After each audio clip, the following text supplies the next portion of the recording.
It turns out that life, even in its golden years, can hold more twists and turns than a coastal road in Cornwall.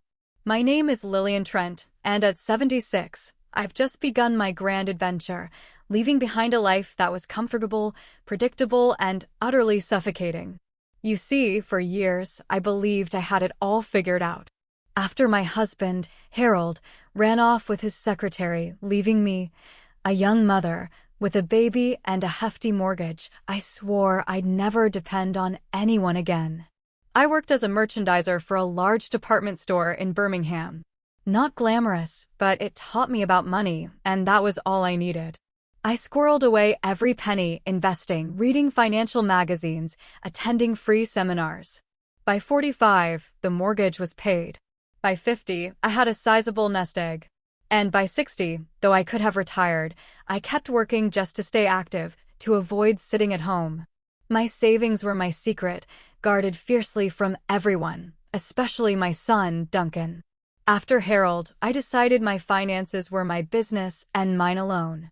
The house on Maplewood Avenue, a 2-story, 4-bedroom fortress with a small garden, was my sanctuary. Nothing luxurious, but spacious enough. I loved tending my prize-winning roses and dahlias, hosting tea parties with neighbors on weekends.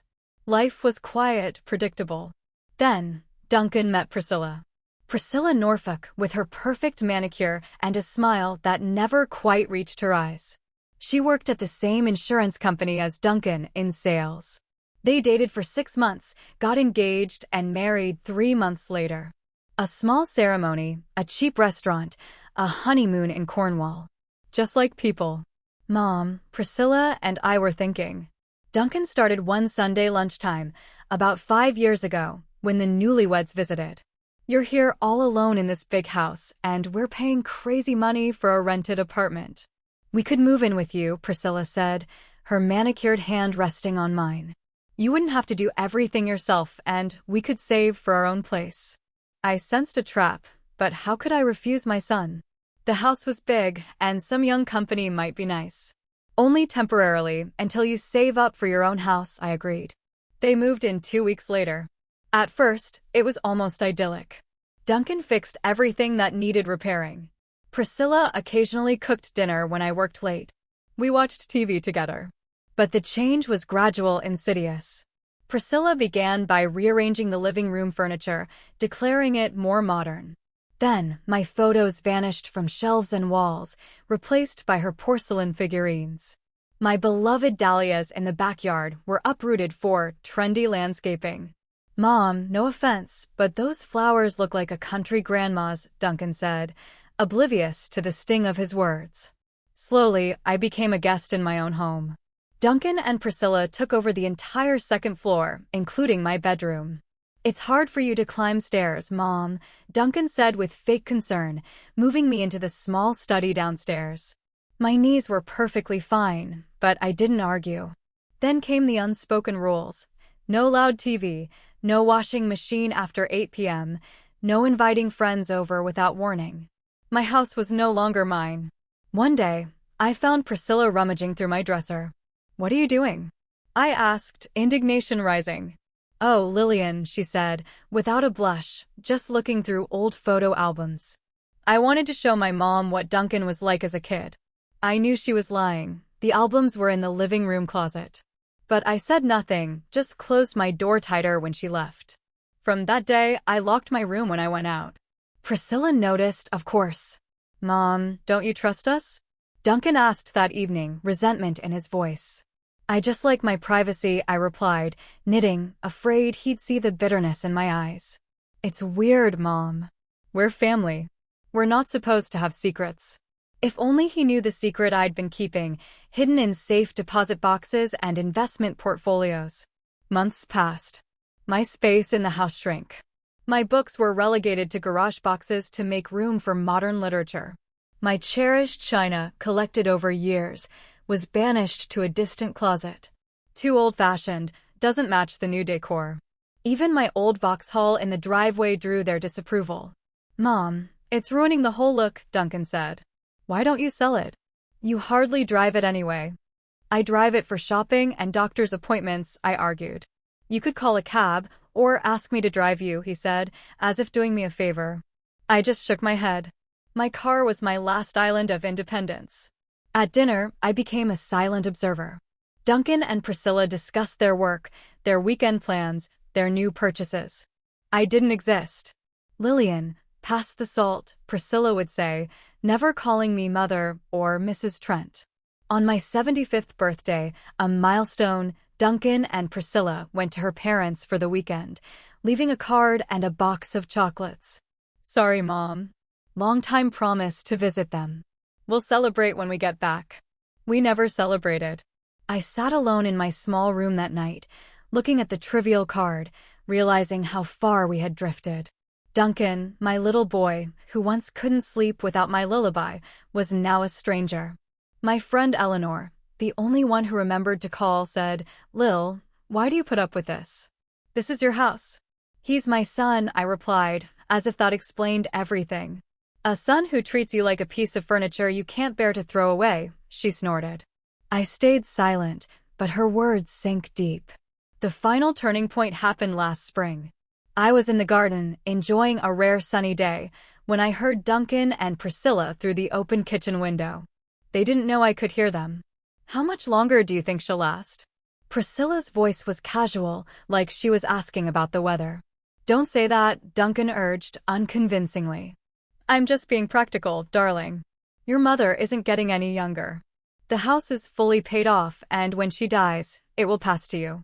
We could sell it and buy something closer to the center." "Prissy, stop it." Duncan sounded annoyed, not indignant. "Or we could suggest she move into a nursing home. It's not like she can live alone forever.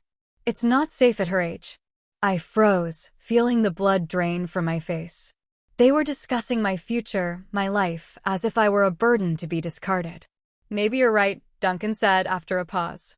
"I'll talk to her next week." The week after I'd overheard the conversation dragged on, agonizingly long. I tried to act normal, but I was seething. Duncan walked around me guiltily, glancing thoughtfully, assessing how old and infirm I was. Priscilla, on the other hand, made no secret of her intentions. She started bringing in brochures for nursing homes, supposedly leaving them, by accident, on the coffee table. "You know, Lillian," she said at dinner one night, "my Aunt Martha just moved into Sunset Gardens. She says it's wonderful. 24-hour care, peer community, recreational programs." "Really?" I tried to keep my voice light. "How old is she?" 83, Priscilla replied, with slight hesitation. 7 years older than me, I said calmly. "And I suppose she has some health problems?" "Well, arthritis, some dementia." "How interesting," I sipped my tea. "I have neither. My last physical showed I'm in great shape for my age." Duncan coughed awkwardly, not lifting his eyes from his plate. "Mom, no one's saying you need to go to a nursing home right now. We're just thinking about the future." "My future or your future?" I asked straight out. A heavy silence descended. Priscilla pressed her lips into a thin line, and Duncan finally looked at me with annoyance. "We're worried about you," he said, his voice clipped, as if rehearsed. "This house is too big for you alone." "But I'm not alone," I objected. "You live with me." "Yes, but it's a temporary solution. Priscilla and I want our own family, our own space. And you need constant care." "Care?" I raised my eyebrows. "Since when do I need care? I'm completely self-sufficient, sane, and lucid." "Don't play dumb, Mom," Duncan said irritably. "You forget to turn off the gas, mix up the days of the week. Sometimes you don't remember where you put things." I stared at him in bewilderment. Nothing like this had ever happened to me. Where did he get these symptoms? "It's not true, Duncan," I said firmly. "I've never forgotten to turn off the gas, and I'm very good with time." "You see," Priscilla exclaimed. "She doesn't even remember. These are typical signs of the early stages of dementia." I turned to her, anger boiling. "Priscilla, I know you're anxious to get rid of me, but making up symptoms that don't exist is beneath even you." "Mom," Duncan jumped to his feet. "How can you say that? Priscilla does nothing but take care of you, doesn't she?" I stood up too, looking him straight in the eye. "Name one instance where she's actually shown concern for me instead of her own interests." Duncan opened his mouth but couldn't speak. He looked helplessly at his wife, who immediately came to his aid. I always cook for everyone, clean the house, do your laundry, she listed with righteous indignation. You cook what you and Duncan like, ignoring my preferences, I parried. You put away my stuff in boxes in the garage, and yes, you're washing my clothes after I asked you not to touch my stuff because you've already ruined 2 of my favorite sweaters. Priscilla turned purple with anger, and Duncan grabbed his head. Stop it, he shouted. I can't listen to any more of this bickering. Mom, you have to understand. Priscilla and I can't live like this anymore. We need our own home, our own space. I never stopped you from finding your own home, I said calmly. 5 years ago, you said you were moving in with me temporarily to save up for a place of your own. What happened to that plan? Duncan and Priscilla exchanged quick glances. Real estate prices have gone up, Duncan muttered. We can't afford anything suitable. And this house suits you, I said. Yes, Priscilla burst out. It's perfect for us. It's the right neighborhood, spacious enough, fully paid off. Exactly, I nodded. You don't want your own house. You want my house, without me. There was a heavy silence. Duncan stared at the floor. Priscilla clenched her fists. I waited, already knowing the answer. Mom, Duncan finally said, still not looking me in the eye. I'm your only child, your heir. This house will be mine someday anyway. Why not now? You could move into a nice nursing home. We could visit you. Or you could get a smaller apartment, Priscilla put in, seeing the look on my face at the mention of a nursing home. Something more suitable for a lonely older woman. I looked at them both and didn't recognize my son. Where was the boy who cried when I was sick, who brought me flowers on Mother's Day, who swore he would always take care of me like I took care of him?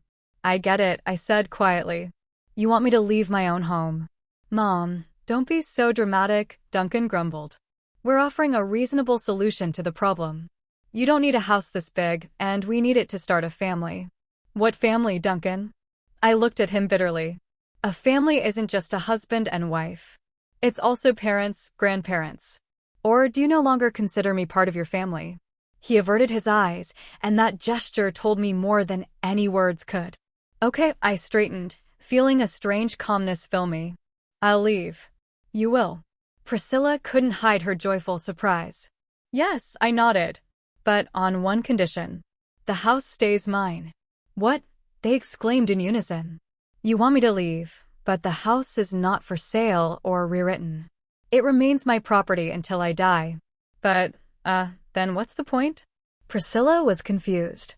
We can't invest in renovating a house that doesn't belong to us. Why should we? I shrugged. Live as you are, or move out and rent something more suitable.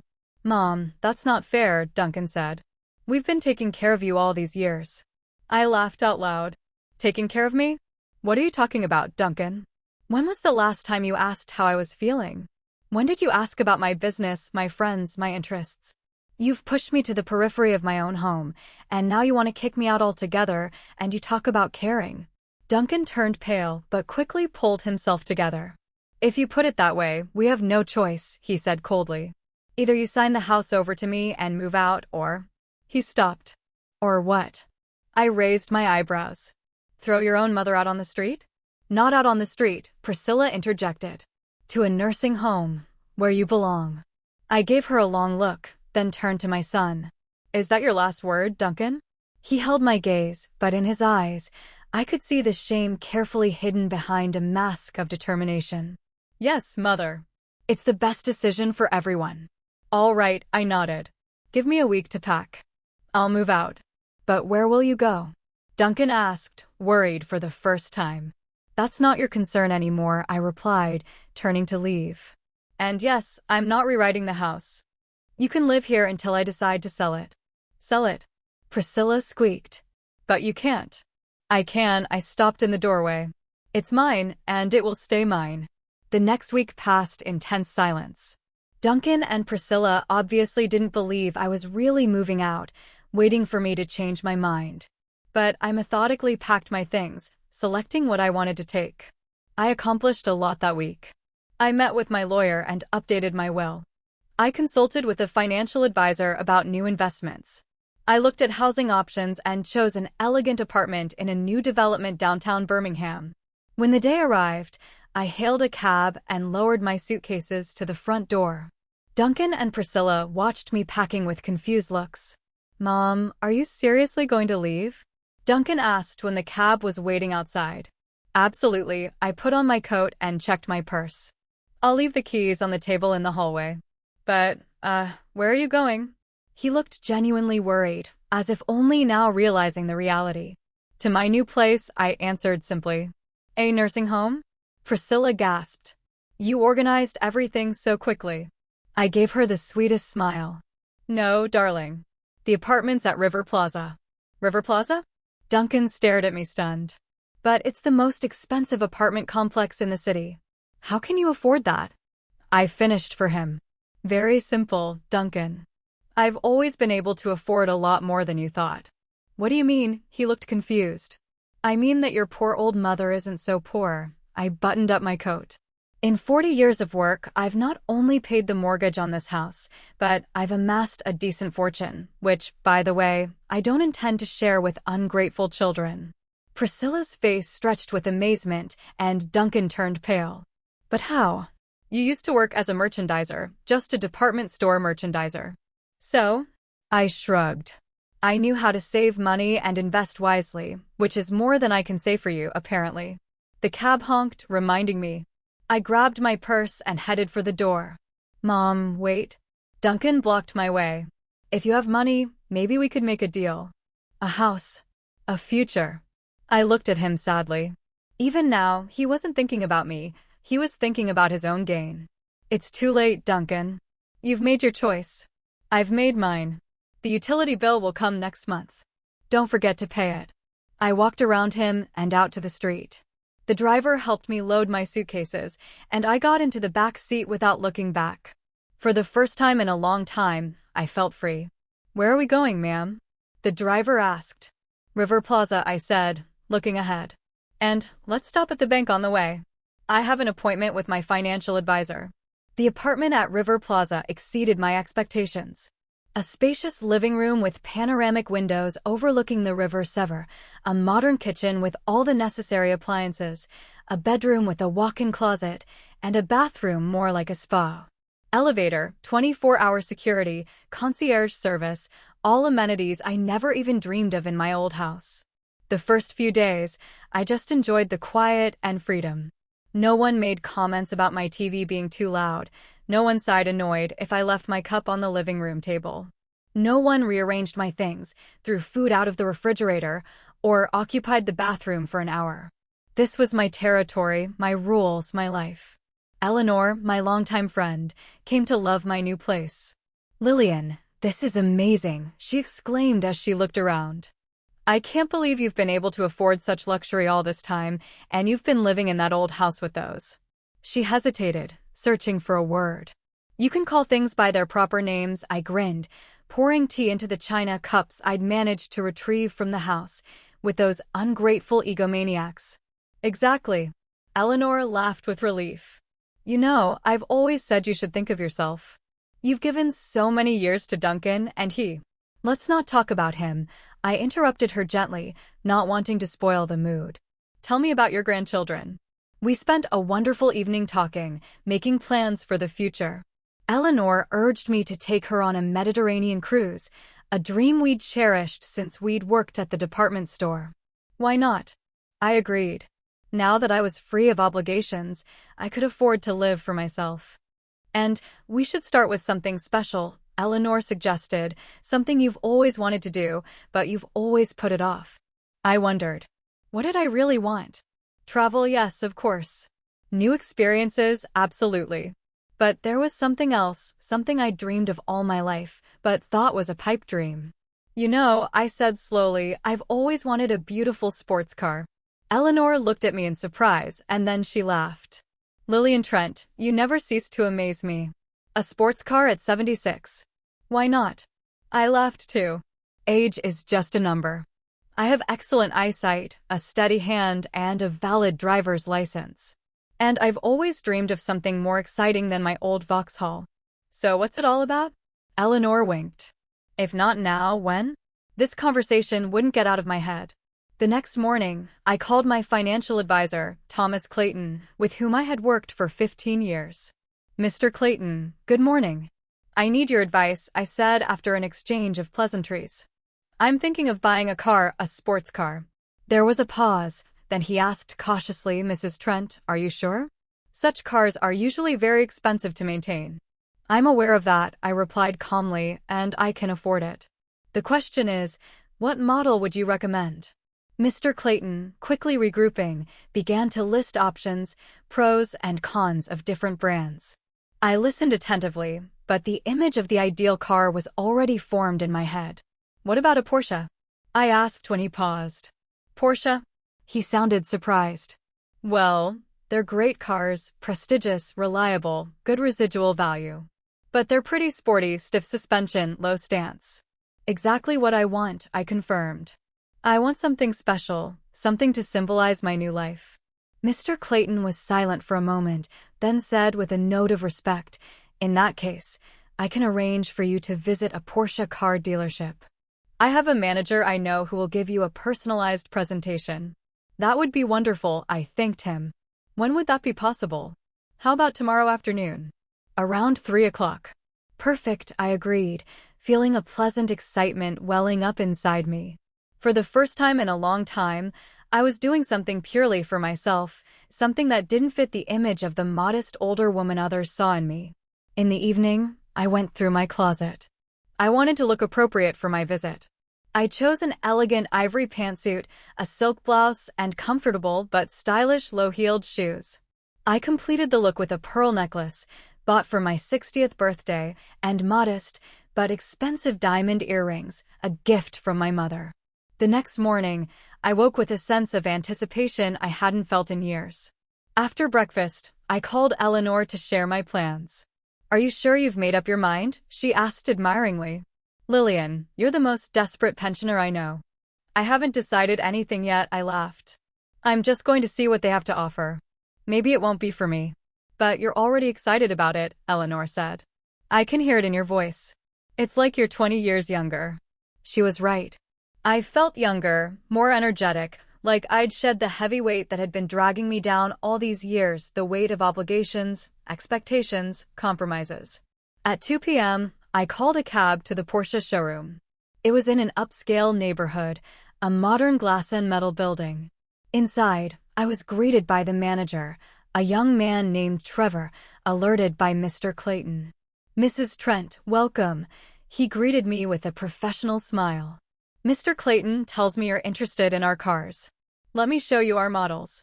Trevor was polite and attentive, but I noticed a shadow of doubt in his eyes. He probably didn't often serve older women interested in sports cars.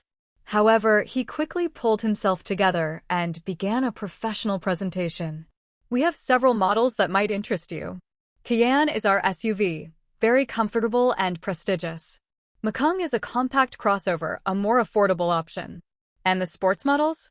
I interrupted him. 911, for example. Trevor blinked in surprise, but quickly refocused. Of course, Mrs. Trent. The 911 is our legendary model, a magnificent sports car with a rich history. Let me show you. He led me to the center of the showroom, where a sleek silver car with predatory body lines stood.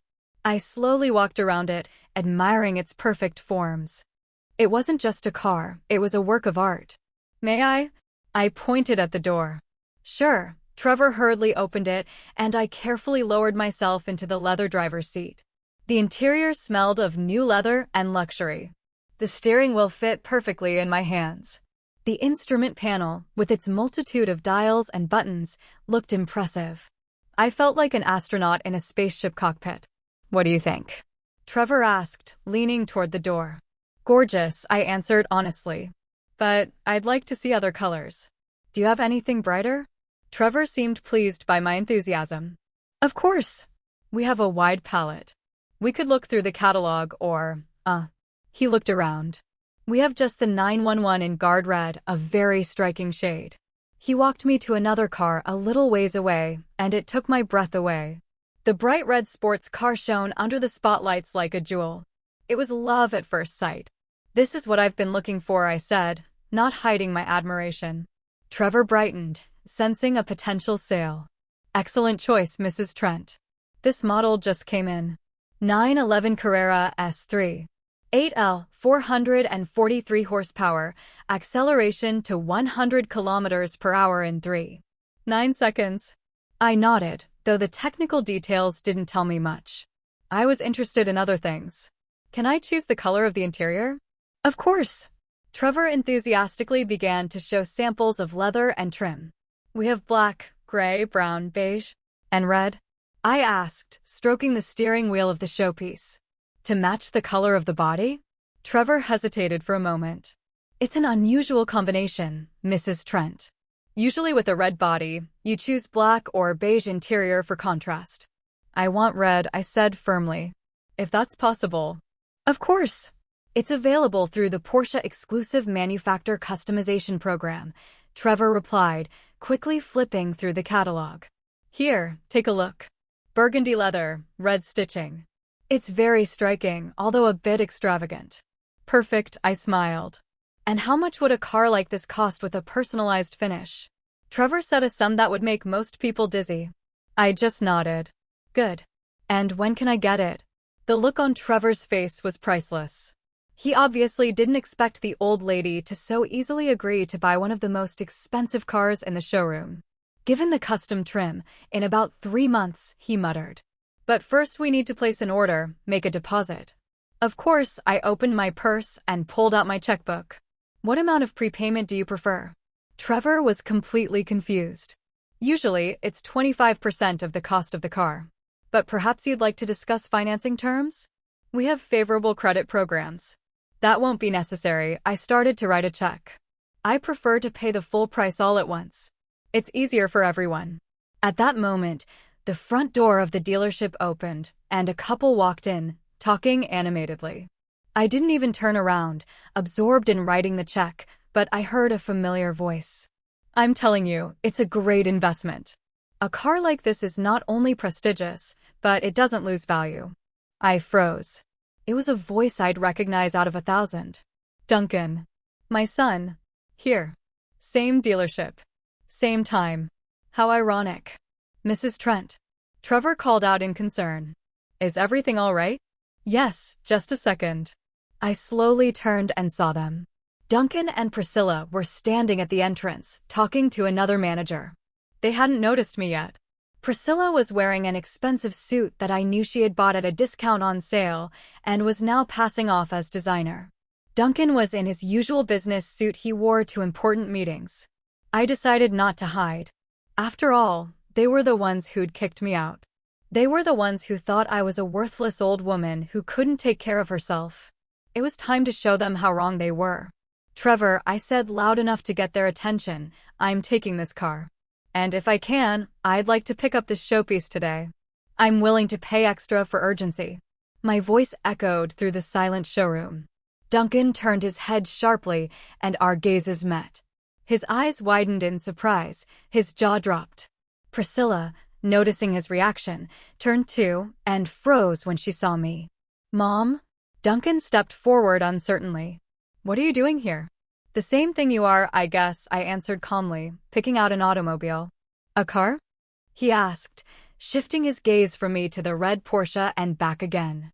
You're going to buy it?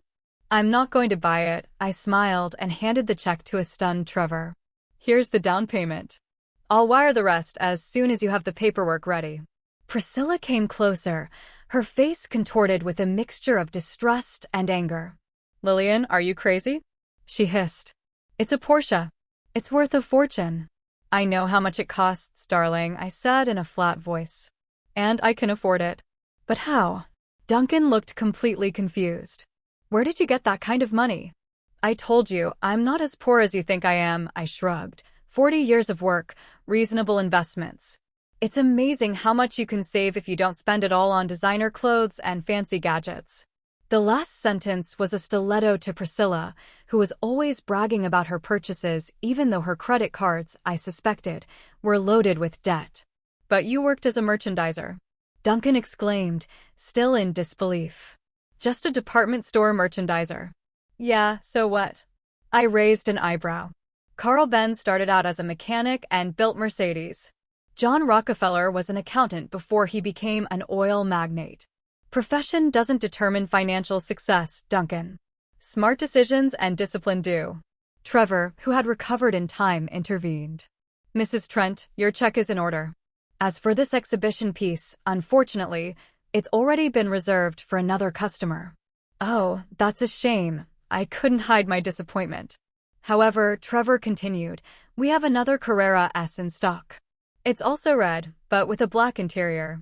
If you're happy with that, we can have it ready for you by tomorrow. That would be great, I said brightly. The black interior is good too. And we'll make a personalized order for the future anyway. Wait. Duncan intervened, clearly trying to gather his thoughts. Mom, you can't just buy a Porsche. It's ridiculous. You're 76 years old. So? I looked at him defiantly. At my age, Colonel Sanders was just starting his fast food empire. Michelangelo was working on the Sistine Chapel frescoes. Age is just a number, Duncan. But it's dangerous, he objected. Such a powerful automobile at your age. I have excellent eyesight, steady hands, and a valid driver's license, I cut him off. And unlike some young people, I'm not going to speed or break the rules. Priscilla, finally out of her stupor, tugged on Duncan's sleeve. Honey, let's go. This is crazy. She's obviously out of her mind. No, Priscilla. I'm just being myself for the first time in a long time, I replied calmly. And I do what I want to do, not what others think is appropriate for a woman my age. Trevor, sensing the tension, coughed delicately. Mrs. Trent, if you don't mind, we could go to my office for the paperwork. Of course, I nodded and turned to my son and daughter-in-law. It was nice to see you. I won't keep you any longer. Mom, wait. Duncan grabbed my hand. We can't leave like this. We need to talk about the house, about money, the future. I released my hand gently but firmly. I thought we'd already talked about everything, Duncan. You've made it clear that I'm a burden to you. Well, now I'm free of obligation to you, and you're free of obligation to me. Isn't that what you wanted? No, I mean. He stammered, glancing at Priscilla. We just wanted what was best for you. And I want what's best for me, I smiled. A ripe cherry-colored Porsche with a leather interior, isn't that beautiful? I turned to Trevor, who was waiting patiently. I'm ready to sign all the necessary documents. And please have the car ready by tomorrow morning, say 10 o'clock. Of course, Mrs. Trent, Trevor nodded with new respect in his eyes. Everything will be ready. I followed him, feeling the stunned looks of Duncan and Priscilla on me.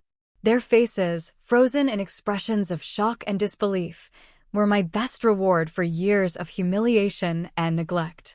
The next morning, I returned to the car dealership where my new car was waiting for me, a bright red Porsche with chrome details gleaming in the morning sunlight. Trevor gave me a detailed briefing, explained all the functions and features of the car, and then ceremoniously handed me the keys. Mrs. Trent, congratulations on your purchase. He shook my hand. I'm sure you'll enjoy driving it. I'm sure I will, I said, not hiding my excitement. I carefully got behind the wheel, adjusted the seat and mirrors, fastened my seatbelt. I put the key in the ignition, and the powerful engine gave a low growl.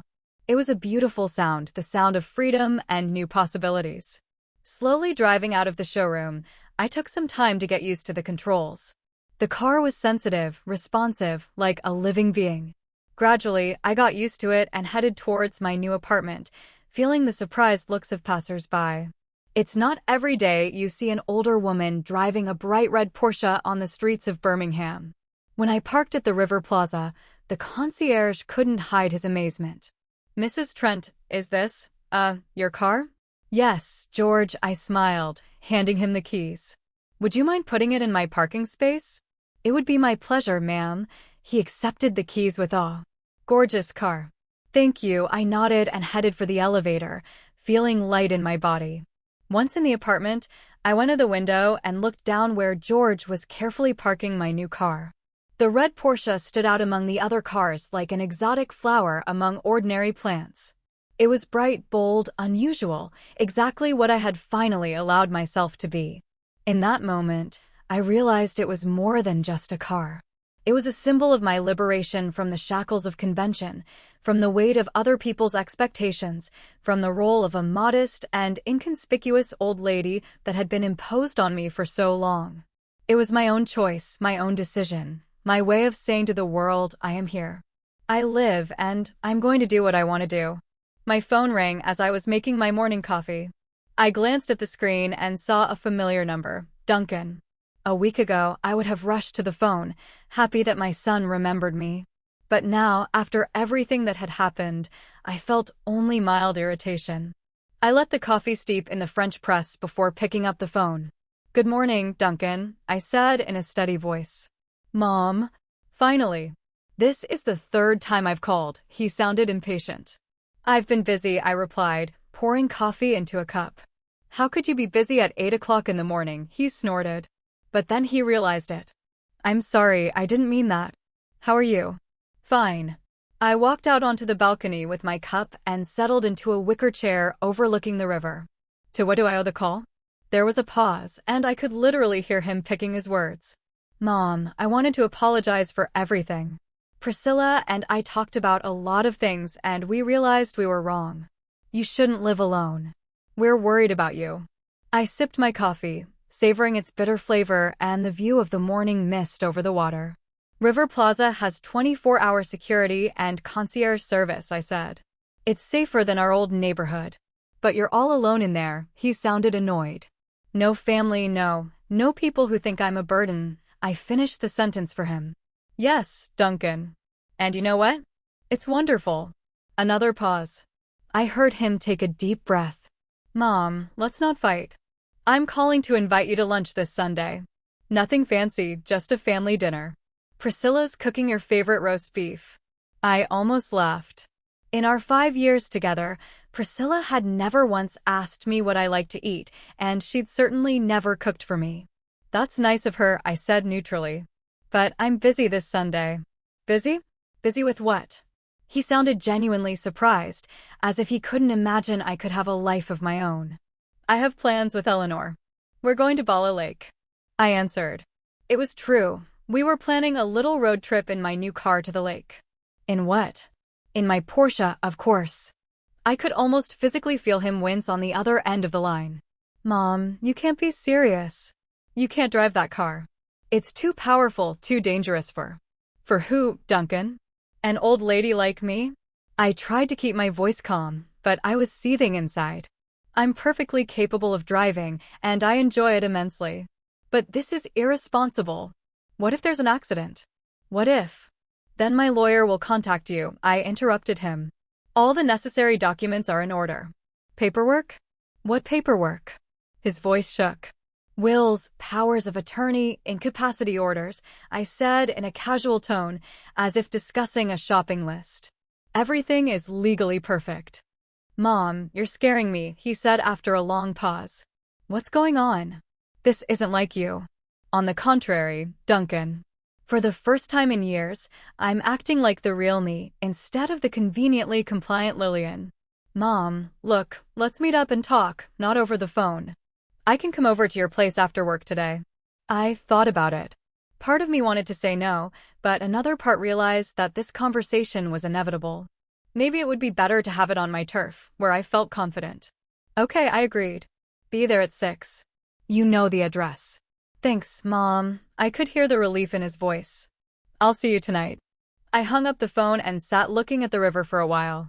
What did Duncan really want? Was he suddenly feeling guilty, or did he just realize he had missed out on a possible gain and now he was trying to make things right?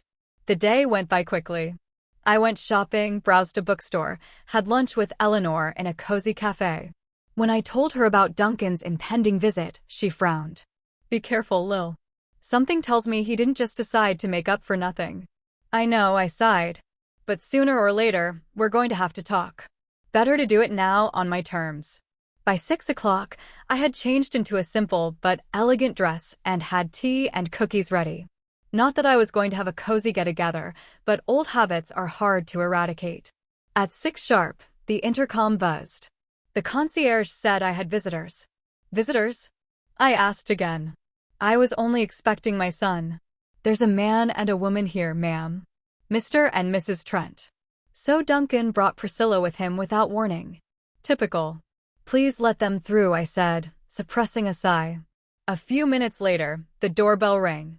I opened it and saw Duncan and Priscilla, both dressed too formally for a casual visit, as if for a business meeting. Mom. Duncan stepped forward and hugged me awkwardly. It's so good to see you. Hello, Duncan. I pulled away and nodded to his wife. Priscilla. I didn't know you were coming too. I hope you don't mind, she smiled her fake smile. I've been so worried about you. Of course, I stepped back, letting them inside. Come on in.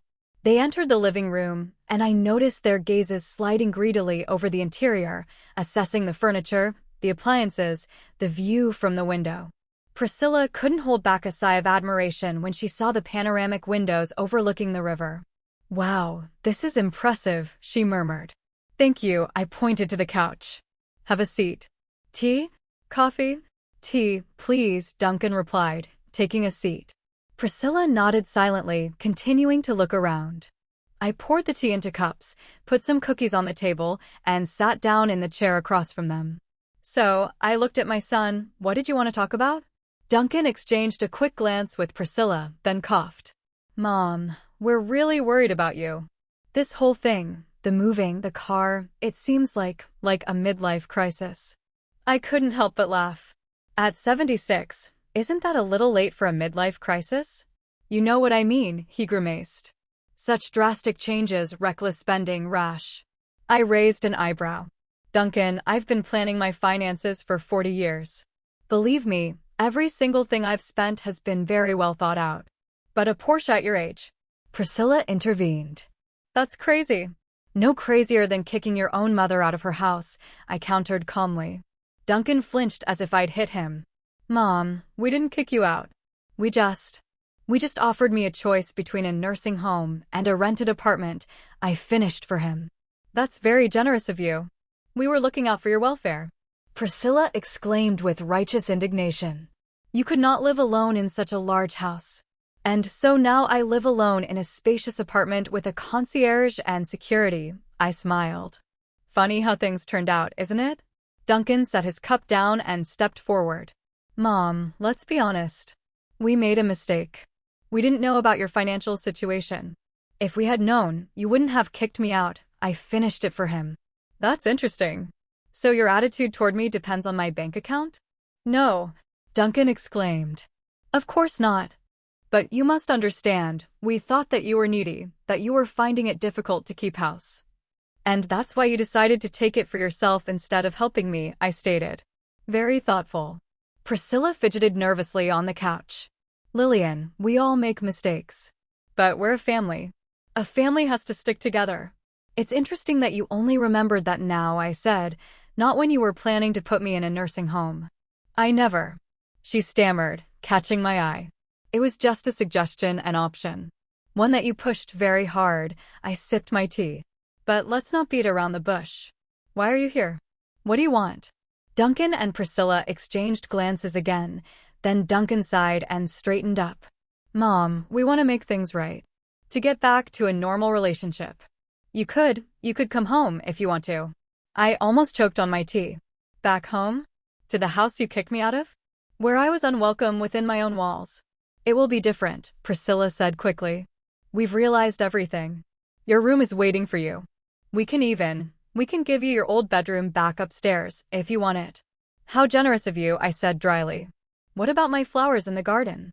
My living room furniture? My freedom to have guests and watch TV after 8 o'clock at night? Duncan blushed. Mom, I told you, it's going to be different. We were wrong. We just want you back. I looked at them both carefully. There was genuine remorse written on Duncan's face, but I could see something else behind it, something calculating. There was no hint of remorse in Priscilla's eyes, just poorly concealed impatience. You know, I said slowly, I don't believe you. What? Duncan looked offended. Mom, how can you? Very simply, I interrupted him. A week ago, you kicked me out of the house, thinking I was a poor old woman to be put in a nursing home. And now that it turns out I'm not poor at all, you're suddenly thinking about family values. It's a strange coincidence, don't you think? You've got it all wrong. Priscilla tried to take my hand, but I pulled away. We're really worried about you. This move, this car, it's not you, Lillian. You've always been so practical. And now I'm impractical, I chuckled, because I spend my money on myself instead of saving it for you? Priscilla recoiled as if I'd slapped her. Duncan turned pale.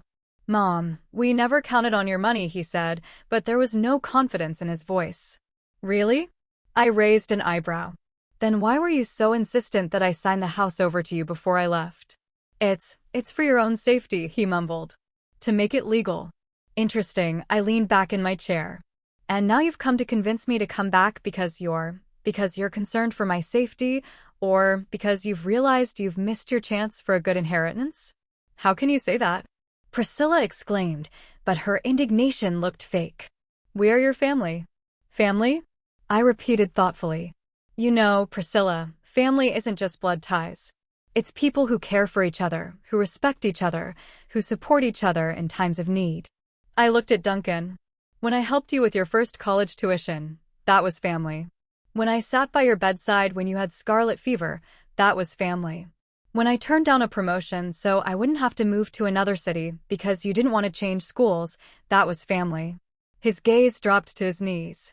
I continued, and when you uprooted my flowers without asking permission, when you rearranged my living room furniture claiming mine was too old-fashioned, when you forgot my 75th birthday because you had important plans, that's not family. That's not respect. That's not caring. Mom, we've made mistakes, Duncan said quietly. We recognize that. But can you give us a second chance? I looked at him for a long moment. My boy, my only son. I once loved him more than my life, and I still do, no matter what.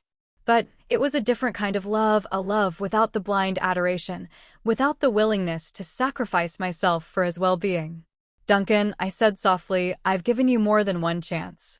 I've endured 5 years. 5 years of humiliation, neglect, manipulation. And all that time, you didn't see me as a human being, only an old mother who is interfering with your happiness. That's not true, he exclaimed, but his eyes avoided my gaze. It is, and you know it, I sighed. I don't hold a grudge against you. I really don't.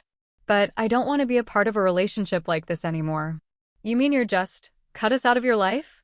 Priscilla asked incredulously. Your own son. I'm not cutting Duncan out of my life, I replied calmly.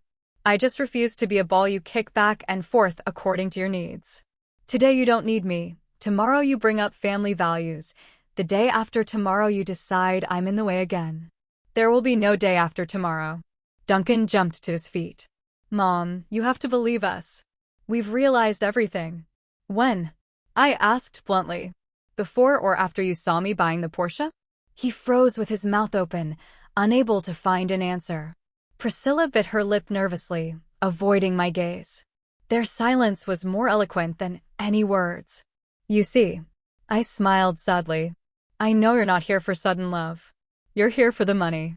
Because of the inheritance you think might be slipping out of your hands. Mom, it's not. Duncan started to say, but I raised my hand to stop him. Duncan, please don't make this any more humiliating for all of us. I know you're my son, and you're legally entitled to a share of the inheritance, and you'll get it, don't worry. But the rest of it, the house, the savings, the investments, it's all mine, and I will dispose of it as I see fit. Priscilla turned pale.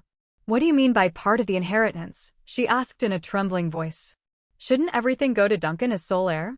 I looked at her in slight surprise. Was she really that straightforward? Duncan is legally guaranteed a certain share, I said calmly. The rest I can dispose of as I see fit. And I plan to donate most of it to charity. Charity? Priscilla shrieked. You're giving our money to charity? Not our money, but mine, I corrected her.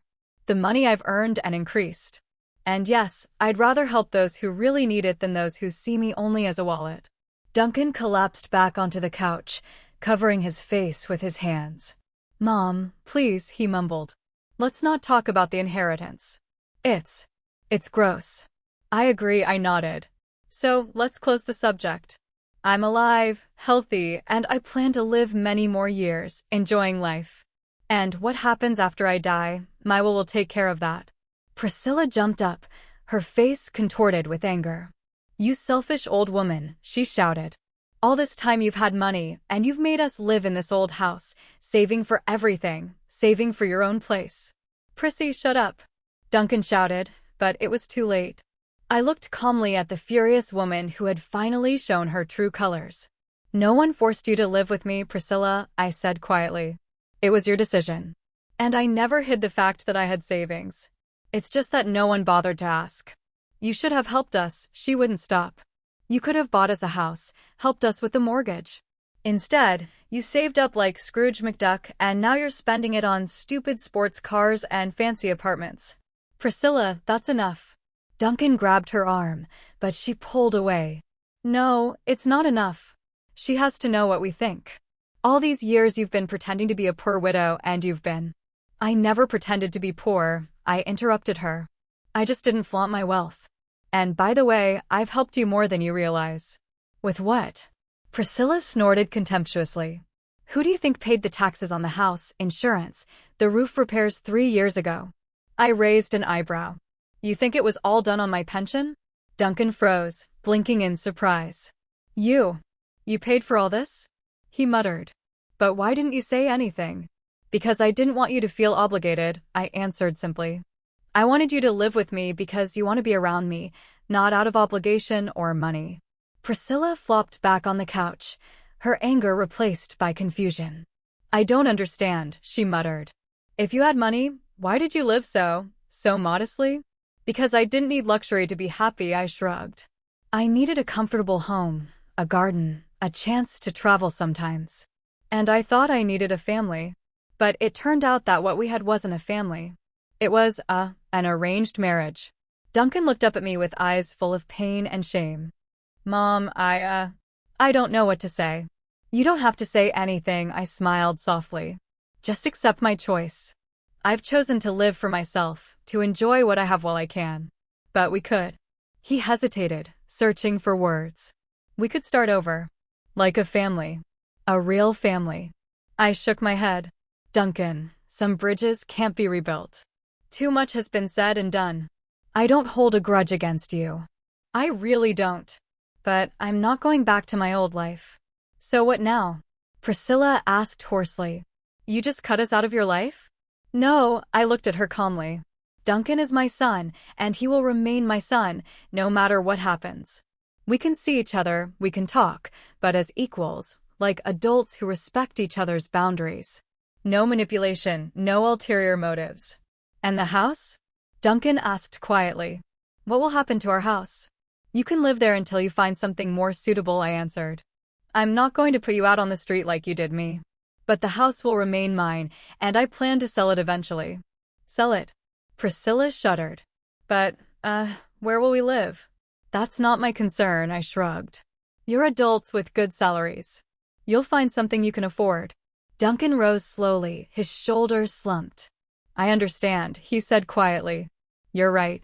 We don't deserve your forgiveness." "This isn't about forgiveness, Duncan," I stood up too. "It's about self-respect.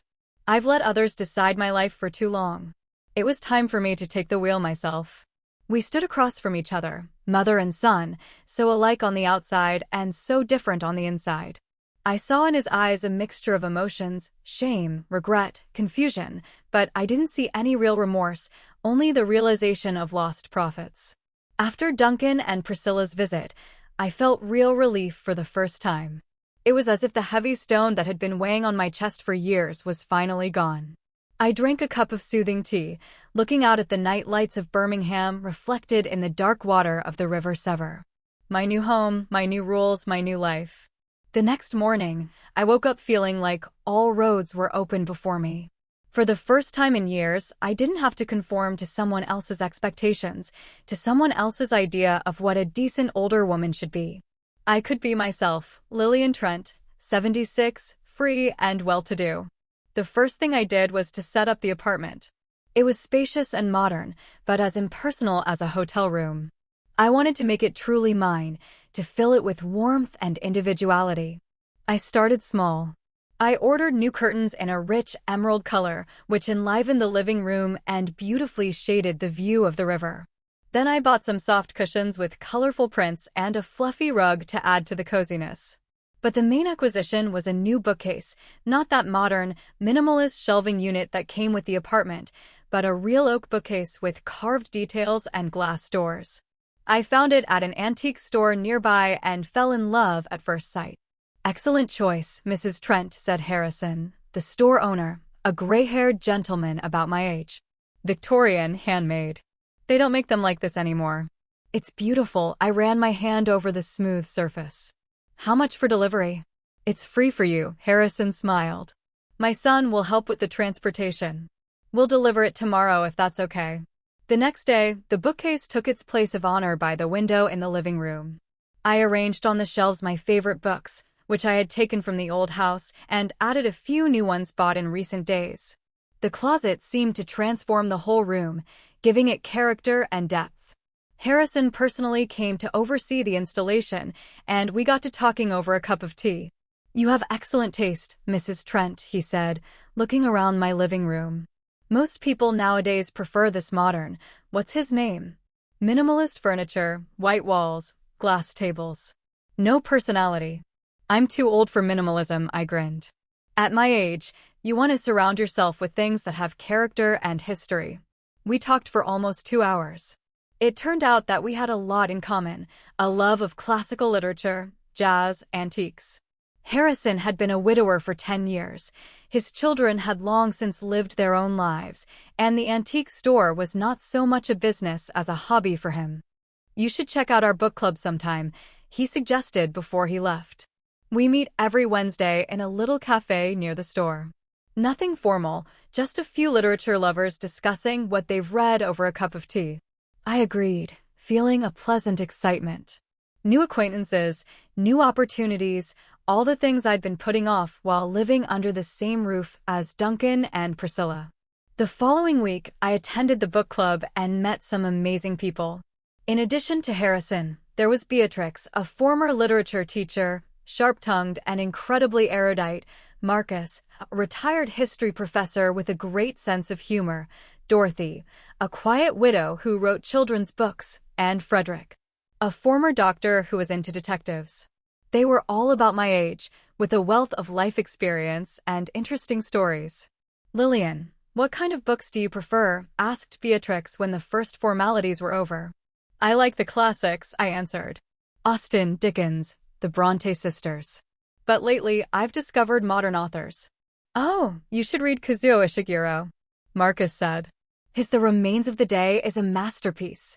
And so began my introduction to a new circle of friends, people who valued me for my thoughts and opinions, not for how convenient or inconvenient I was to them. People with whom I could talk about anything in the world without fear of being judged or ridiculed. Gradually, our meetings went beyond the book club. We went to exhibitions at the City Gallery, attended jazz nights at a small club on the outskirts of Birmingham, and had picnics in the park when the weather permitted.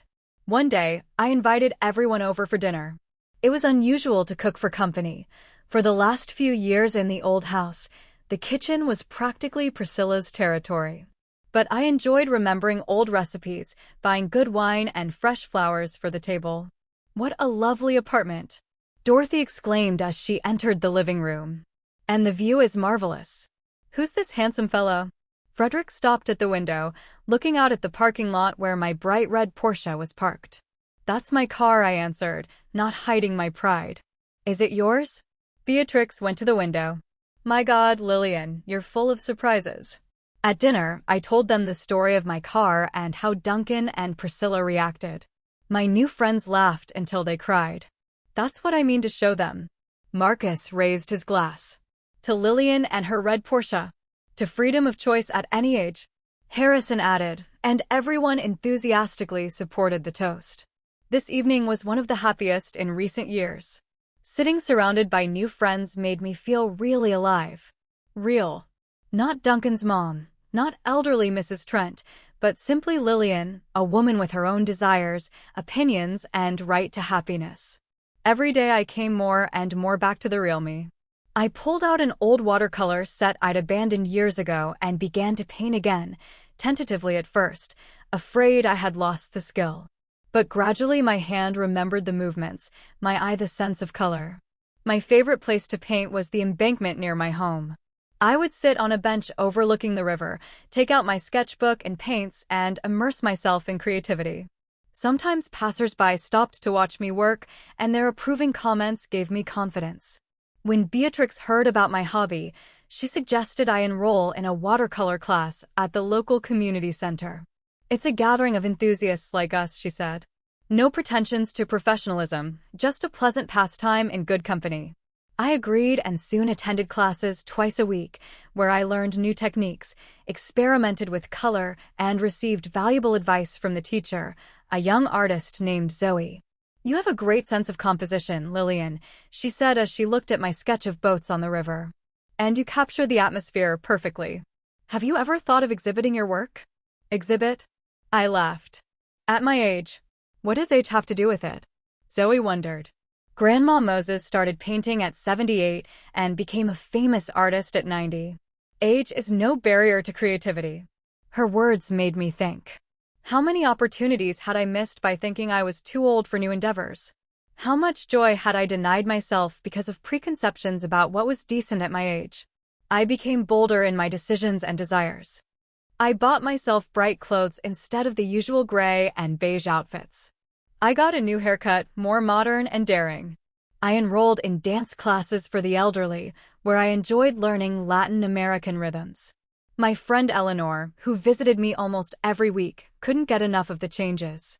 "Lil, you look 20 years younger," she exclaimed when I showed her my new bright blue, small-heeled shoes. "Looking at you makes me feel energized." "It's never too late to start living for yourself," I replied, and that phrase became my motto. One evening, while browsed through UK travel guides, I came across an article about a scenic road along the coast of Cornwall. The photos were breathtaking: emerald hills, sheer cliffs, turquoise sea. Suddenly it hit me, why not take a trip in my Porsche? The idea seemed both crazy and delightful. Me, a 76-year-old woman, alone in a sports car, traveling the scenic roads of Cornwall? What will people say? What will they think? And then I laughed, realizing that I didn't care at all what others thought. All that mattered was what I wanted. The next day I shared my idea with Harrison during our traditional walk in the park. "Cornwall in a Porsche," he thought for a moment, then smiled broadly. "That sounds great. When are you leaving?" His enthusiasm was infectious, and I began to plan my route. I decided to take a leisurely drive with stops at interesting places, without a rigid schedule. I booked cozy hotels and B&Bs in coastal towns, marked on the map the sites I wanted to visit. Eleanor, when she heard about my plans, was apprehensive at first. "Lil, are you sure? Alone on a trip like this? What if something happens?" "What could happen?" I shrugged. "I have a cell phone, I'm in good physical shape, my car is totally reliable. And I'm not going to be racing down the road at crazy speeds, if that's what you're worried about." Still, it's a bit too adventurous. She wouldn't give up. "Ellie," I took her hand, "remember how we used to dream about traveling when we were young? How we swore we'd go around the world when we had the money? And then life happened. Marriage, kids, work, worries.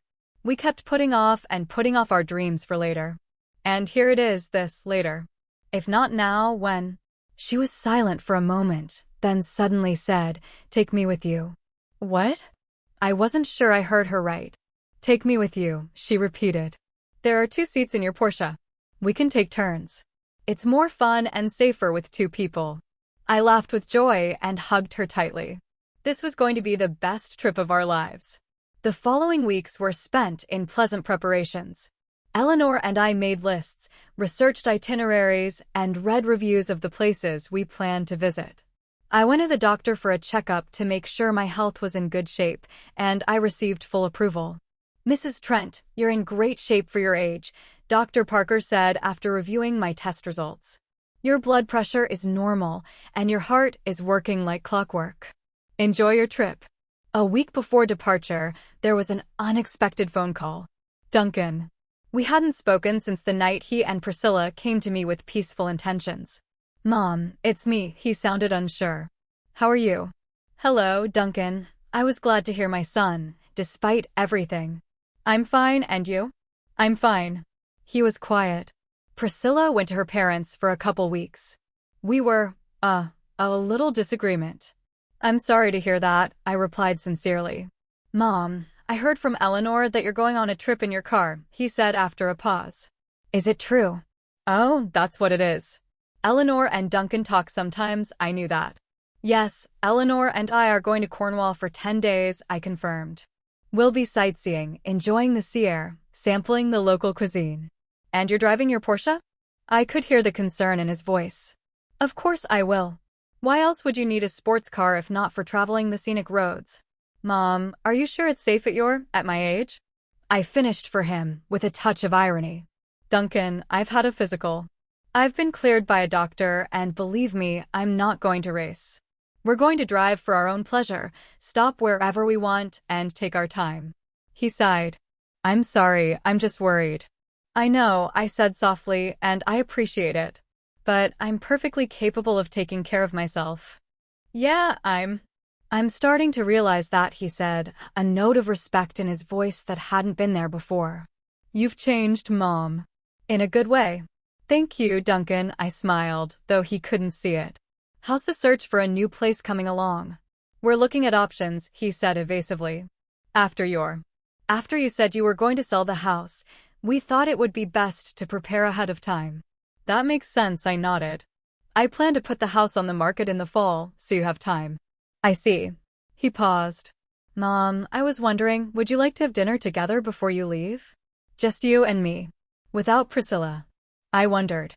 Part of me was still wary, afraid of being manipulated again.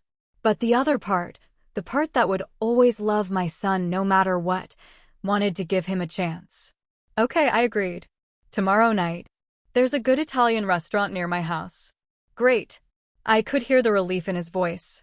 I'll make a reservation. Dinner with Duncan was surprisingly pleasant. Without Priscilla's pressure, he was more like the boy I'd raised, attentive, with a good sense of humor, able to listen, not just talk. We recalled funny incidents from his childhood, discussed books, movies, talked a little about his work. He didn't mention the inheritance, didn't try to convince me to come back, didn't criticize my decisions. And at the end of the evening, when we were saying goodbye at the entrance to the restaurant, he suddenly hugged me tightly. I missed you, Mom, he said quietly. The real you. Not the person I tried to make you out to be, but the real you. I hugged him back, feeling warmth spread through my chest. Maybe not all was lost. Maybe we could build a new relationship, not like before, but better, more honest. Have a good trip, he said, pulling away, and be careful on the roads. I will, I promised. And you, take care of yourself, Duncan. Finally, the day of departure arrived. Eleanor and I loaded the luggage into the Porsche. It's amazing how much a sports car can hold if you pack smartly, checked the route on the navigator, and set off. It was an incredible feeling, driving along the M5 highway, listening to jazz songs, chatting with my best friend, stopping whenever I wanted to admire the scenery or grab a bite to eat at a roadside cafe. We reached Cornwall by the following evening, making an overnight stop at a cozy B&B in Gloucestershire. Our first B&B in Padstow turned out to be a charming old building overlooking the harbor. I can't believe we actually did it, Eleanor said as we sat on the terrace with glasses of local cider, admiring the sunset over the sea. So many years of dreaming, planning, and here we are. Better late than never, I raised my glass. Here's to adventure at any age. The next 10 days were filled with experiences.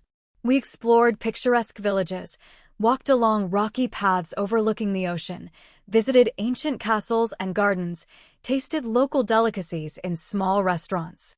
Each evening, tired but happy, we returned to another hotel and shared the day's experiences. My Porsche attracted attention wherever we stayed. People turned around to see two elderly women getting out of a bright red sports car, and their reactions ranged from amazement to admiration. "This car is amazing," exclaimed the young guy at the gas station. "And you ladies are amazing. Now that's what I call living life to the fullest." Eleanor and I just laughed back. Yes, we were different than the average women our age, and it was wonderful. On the last day before returning home, we stopped on a cliff overlooking the vast Atlantic Ocean. The wind ruffled our hair, the sun warmed our faces, and the waves crashed against the rocks below. You know, Lil, Eleanor said thoughtfully, I've always thought that life ends at our age. That all that was left was to live to see the young live life to the fullest. But looking at you, at the way you've changed in the last few months, I realized I was wrong. Life goes on as long as we breathe, I replied, looking at the horizon. And it's never too late to start living the way you want to live, not the way other people expect you to live. You're my inspiration. She squeezed my hand. When we get back, I'm going to do something I've been wanting to do for a long time. I'll take a photography course. Maybe even buy a scooter. We laughed as we pictured Eleanor on a brightly colored scooter, camera around her neck, exploring the neighborhoods of Birmingham. That's the right attitude, I approved. It's never too late to start a new chapter. A year after I moved out of my old house, life had changed beyond recognition. I sold the house on Maplewood Avenue to a family with 2 young children, who I hoped would fill it with laughter and love. Duncan and Priscilla bought a small apartment in the suburbs, not as upscale as they would have liked, but within their means.